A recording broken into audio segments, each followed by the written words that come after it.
They are creatures that bring chaos with them. They bring corruption with them, and to try and get them to rebel against their nature would be an incredibly dangerous pursuit. Going down fast. Could it be done? Maybe, but you would also be bringing a creature into your life that is the very nature of chaos personified. It would bring the eyes of the dark gods upon it. And at that point, you would be dealing with the dark gods knowing of your existence. You would be issuing a direct challenge to the gods themselves. Do you think you could challenge the dark gods and walk away from it? Maybe. I'll find a use for you. If you were like in a perfect scenario, but I mean, man, the likelihood of something going wrong is practically guaranteed. To do so would be incredibly arrogant within the Warhammer Fantasy universe. It would be, you know, it would basically be like trying to take in a very intelligent feral creature. I mean, if you decided to invite a bear into your home as a baby, and you raised it, and you loved it, and you cared for it, yeah, that bear will probably care and love you back, but there's a very high chance that its innate nature is just going to cause it to slip up. And that one moment it slips up, you know, you're gonna get ate. Or it's going to accidentally use too much strength or something, and it's probably going to result in your death. It sucks, but that's just the way it works.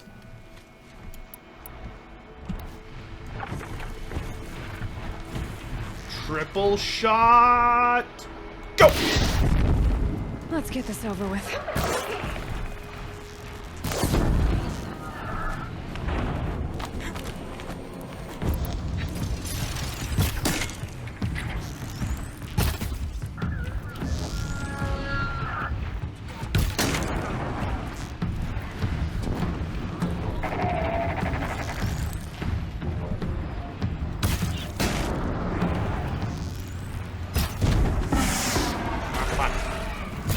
Hit in.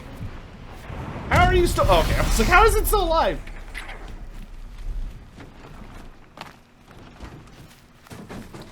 You're trying to have hope for the Beastmen? I think there's nobility in that, but also you're playing with forces you don't understand, you know? Can you undo the work of a god? Maybe. But you're putting yourself on the equivalent level of a god, you know? And you are not a god. So, at what point do you need to admit defeat? Or at what point are your ambitions going to go so far beyond your control that you're going to invite something in you can't handle? And you're going to get ripped apart by your desires? I mean, you know, that's kind of the thing. If you just try to mess with and control the very nature of chaos, what lengths are you willing to go to try and fulfill your ambitions? And Tzeentch is going to take a big notice of you. Like, if you think you could toy with those kinds of powers and not draw the attention of Tzeentch, oh, my dear boy, you are, or girl, or whatever, you are sorely mistaken. Like, you would almost be doomed into falling to Tzeentch at some point along that journey. I need to order lunch. I just realized that I am, like, so hungry it hurts. Hold on, let me just order a pizza real quick.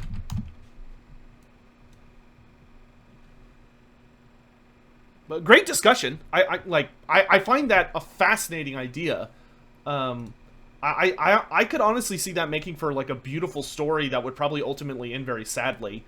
If someone, you know, had a child that was mutated or something along those lines, and they, like, did everything in their power to protect them, or to heal them, or to help them, but I don't think in Warhammer that would end well. I think you would be doomed to failure, despite everything. Which is what makes chaos so sad. You know, there are stories that are similar to that, in that there are people who struggle against the impossible. There are people who see their child, someone, and you know they love very, very deeply, born as a monster, a genuine monster, and can you upload it to Dropbox? And it's just it's heartbreaking. It's heartbreaking. I think you could run a really fun, like, Warhammer Fantasy roleplay campaign around that. And there's actually kind of a Warhammer book that addresses that. If you ever read the Bretonnia books,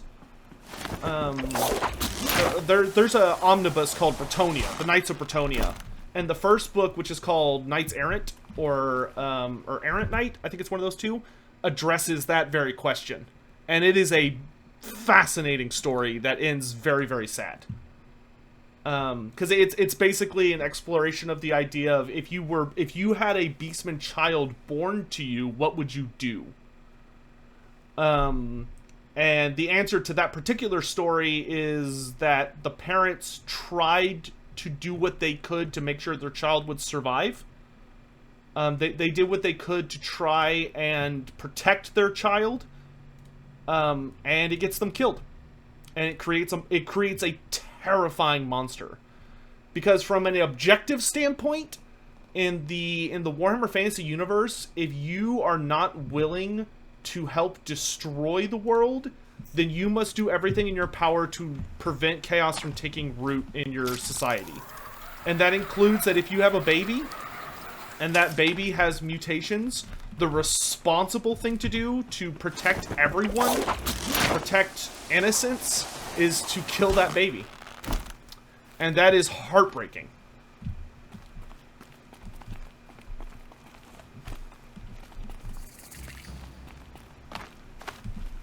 The Beastman question is nurture versus nature. Yes, but in a fantasy lens, so you don't have to worry about... So, like, I do... Like, I've done a lot of... I actually studied child development for years. I have a lot of background in child development and nature and psychology and stuff like that, as well as music. And, like, I believe that you cannot argue that in humanity there is there is an objective evil in the universe. I don't think that's real.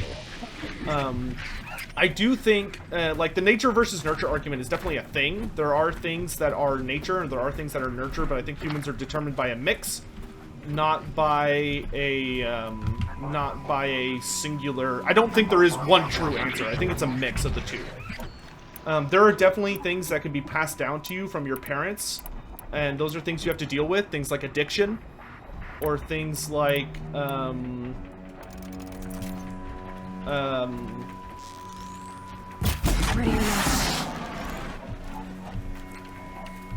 things like how you respond to certain stimuli. But, you know, you're not evil. It's just, I forgot they do that. I need to deal with that claw hand. Got him. Right on target. Did I get rid of his hand? I did not. Now his hand's gone. Yeah, those claw hands are nasty.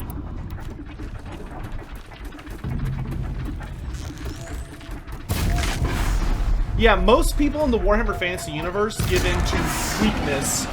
The weakness being that they decide to... They don't kill their children. Nor do they turn their children over to the authorities. They instead take them out to the wilderness, because it's kind of like common knowledge in the Empire that if you leave your children out in the dark, they won't die. They will be taken in by another force, and they just don't think about it.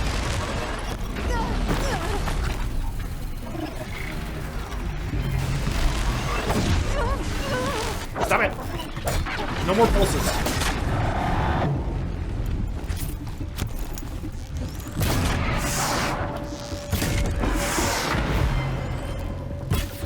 Oh, I missed.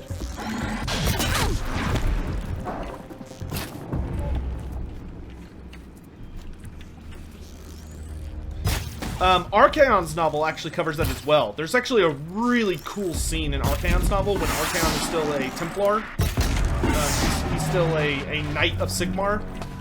He's training a protege. He's training a new a student who wants to follow his path, and the student can't bring himself to kill a baby who has obvious mutations. So Archaon, who was Diedrich, he's still Diedrich Kastner at this point. Diedrich Kastner was his name in life, or normal life. He like, all right, let me, we'll spare this child, but I want you to understand where this leads to. And they end up hiding out, and Archaon makes him watch as the baby is taken by beastmen.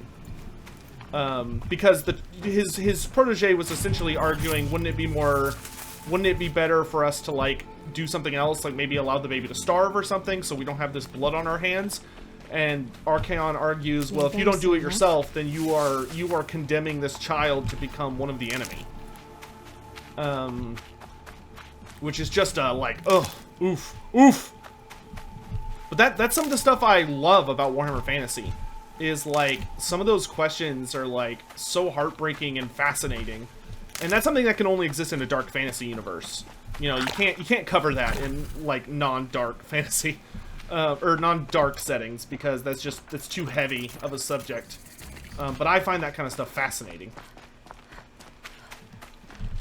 Thankfully, that's a moral quandary in our world we don't have to answer.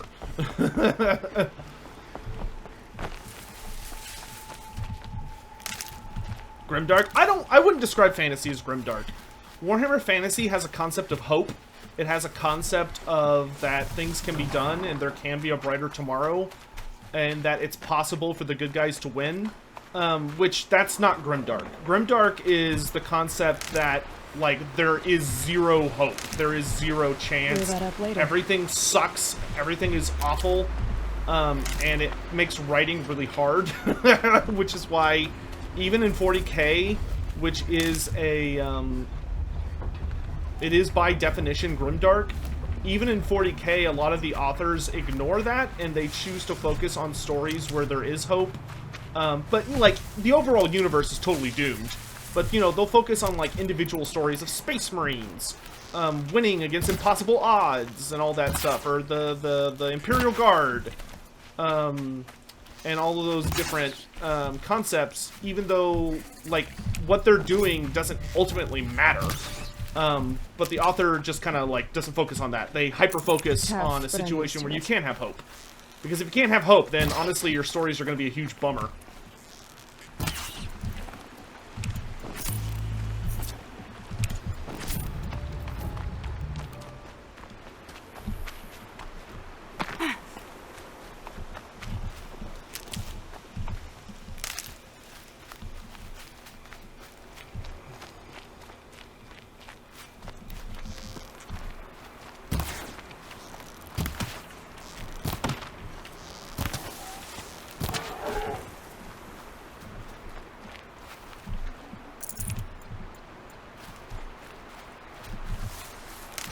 I think it's heavily implied that Chaos will eventually win in Fantasy.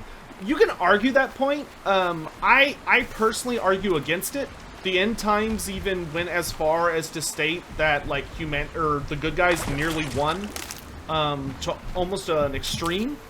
It's something they expand upon more in Age of Sigmar, is the idea that Chaos is not guaranteed to win in Fantasy. That being said, though, you are correct that if you go back to older editions, in particular, like 6th edition backwards, a lot of their novels started with the like a forward opening where they tried to paint fantasy as a grimdark universe, in the sense where they would be like, oh, the Warhammer Fantasy is dying and just nobody has acknowledged it. It's just a matter of time. And that was a lot of the idea behind Warhammer Fantasy, but I think that was Warhammer, one of Warhammer Fantasy's weakest components. I think in 8th edition, when they really started to work on the idea that maybe there was a way that Chaos could be defeated, maybe there's a way that Chaos could be slain, I think that's actually when Warhammer Fantasy really reached a lot of its strength. Where it's like, maybe something could be done. Ultimately, it wasn't. The Warhammer Fantasy world did fall. It was destroyed by Chaos in the end. And then they, you know, pushed the narrative where Sigmar survived, and now they're trying to do something new. But I would say that in fantasy, you can discuss that there are ways that Chaos can fail. Through different methods. I mean, Archaon's entire thing, the entire point to Archaon in the end times is that Archaon genuinely, deeply believed that the only way to kill Chaos was through Chaos. Archaon's goal was to make the Dark Gods starve.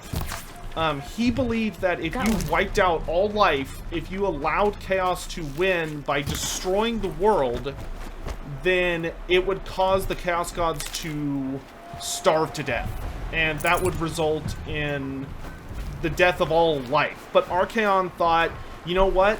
That would free us. Like, man would no longer be a puppet in this sinister game to powers, these ugly, disgusting powers that no one understands.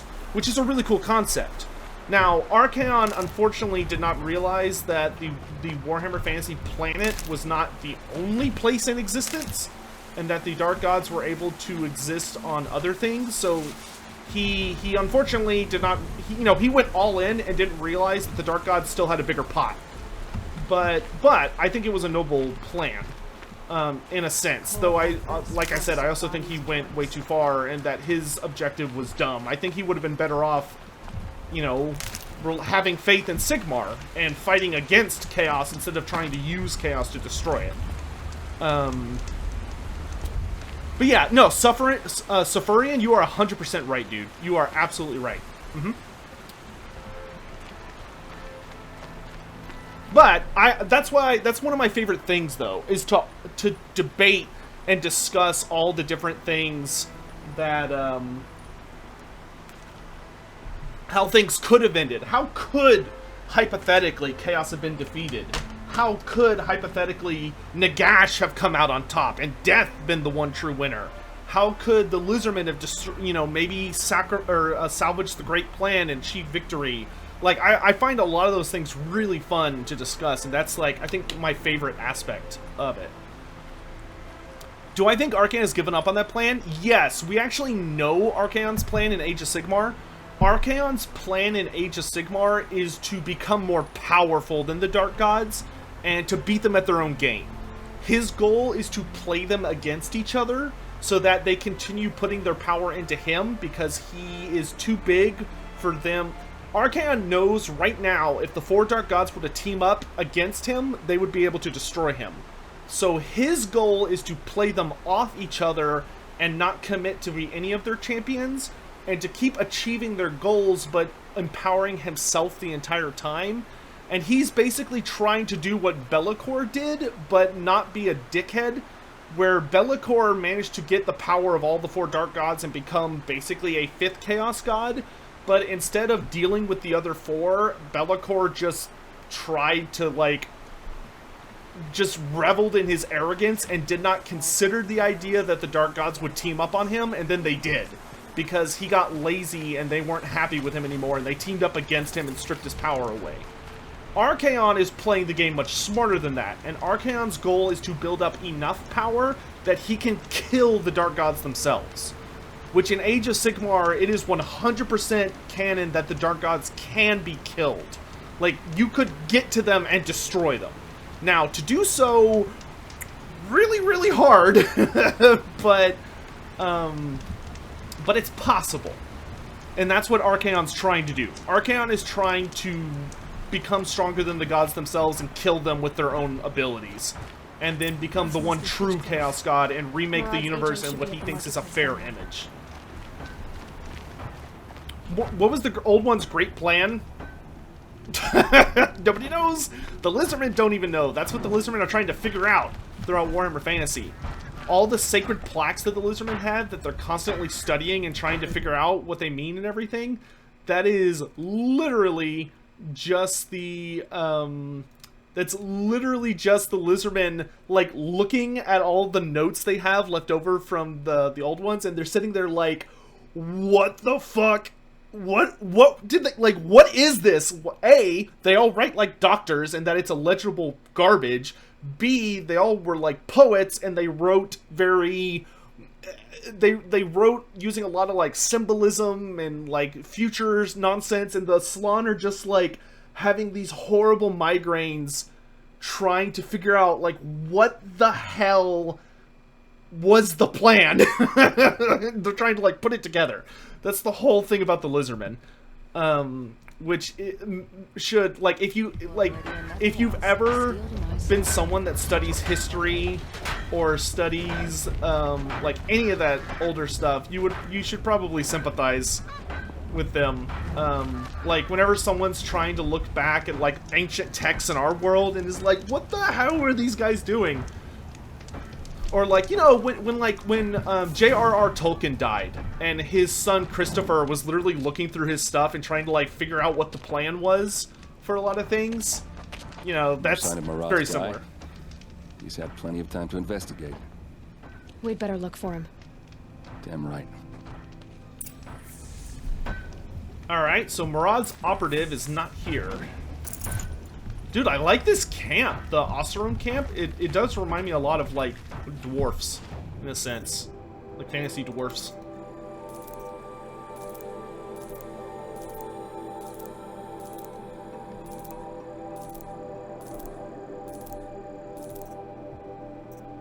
But, like, if you've ever tried to read, like, a really, really old text without, like, any of the, like, translating stuff they put in nowadays... Or, you know, like, you read, have you ever tried to read, like, Shakespeare? But, oh my god, resources is full again? If you've ever tried to read Shakespeare, or you've ever tried to read, like, have you ever tried to read Dante's Divine Comedy, but without any, like, just the original script, without any of the, like, side paragraphs or translations or anything? That's basically what the Salon are doing. And it's not a good time. It's not a good time.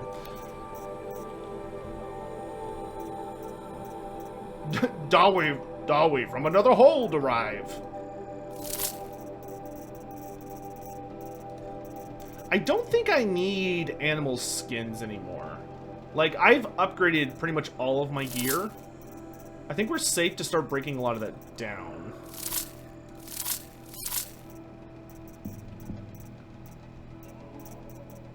But I don't want to do it just yet.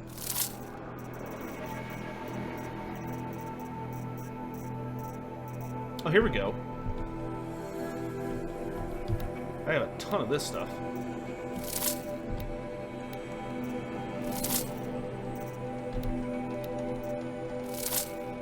The Lizardmen are basically reading Egyptian hieroglyphs and not understanding that it's instructions for building a toilet. Well, it's kind of like us trying to read Egyptian hieroglyphs, you know? And it's exactly the same thing for the Salon. Like, it's a language that they're really struggling to understand, and it also is it's also incomplete. That's the biggest thing. Like, trying to read a language you barely understand, but you don't have the full alphabet, and even the story that you're trying to understand is missing massive chunks. You know, it's just like a nearly impossible thing to do. I think we have every weapon now. Whoa, no, I don't have this thing. Whoa, what is this doohickey? I'm gonna have to play around with that toy. Okay, the rest of these I have. Is there any new super armor I could buy? I think this is what we're wearing. No, this is what we're wearing. We're wearing that. I'm not really feeling any of these other armors at the moment. That armor's kind of nice looking, the Sickness Eater. But I really like the Nora armor.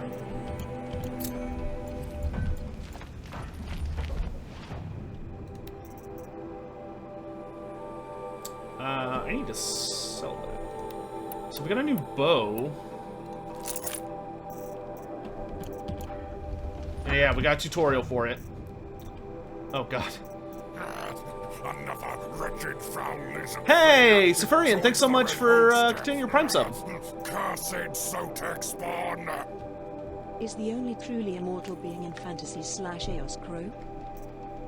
No. The true immortals in fantasy are Lord Croak, Nagash. Nagash is a true immortal.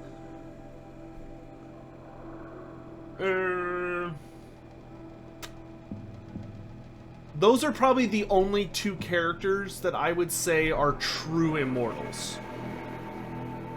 I mean, you could argue that all demons are true immortals, and you're not wrong. I think that's kind of cheating. But the only two like already immortal entities are Lord Croak and Nagash. Sell the watches and stuff. Make sure you get a golden travel pack.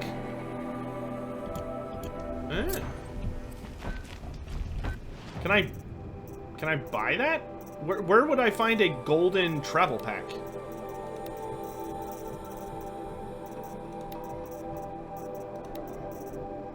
Oh! I need fatty meat.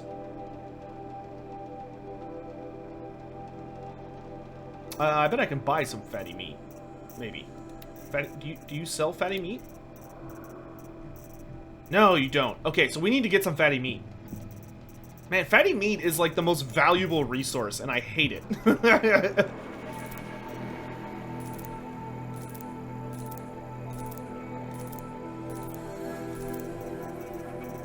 It's so frustratingly rare.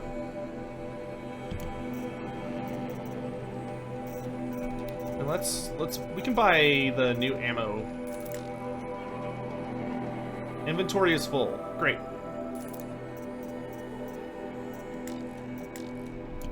Might need this. Oh, because these are new ammo types. Carrying capacity. There it is. Warbow quiver. Woo! Max level.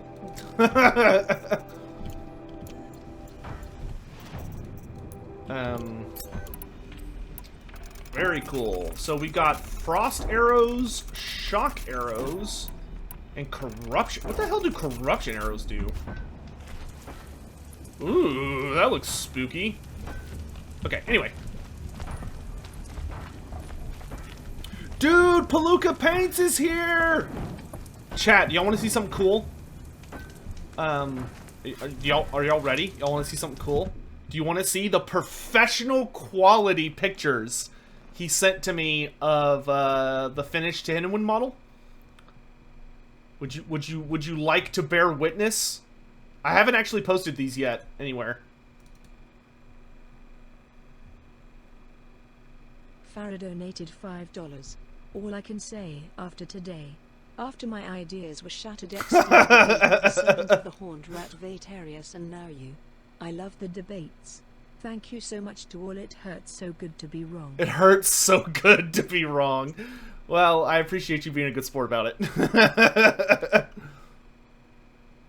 Corruption arrows make machines fight other machines. Very cool. Okay, let's check this out. So for anyone that's new here, I am very big into Warhammer Fantasy and AOS, in case you haven't figured that out. And a master project that I spent a lot of time, last 2 years-ish, and a lot of money getting to completion was creating a magnum opus of a model, which is Hinwin, who is one of my favorite characters in Warhammer Fantasy. I don't know if I could ever be said to have a true favorite. But he's a model that's no longer available, and he doesn't exist in AOS yet, at least. And I wanted to make something that would be playable in Age of Sigmar and Fantasy, and would also just be like a beautiful call-out to this model, or to my favorite character. So I had Palooka Paints in chat do the actual painting of this mini, and he did a beautiful job. And I was the one that got all the parts and was hovering over his shoulder from halfway across the world constantly about everything.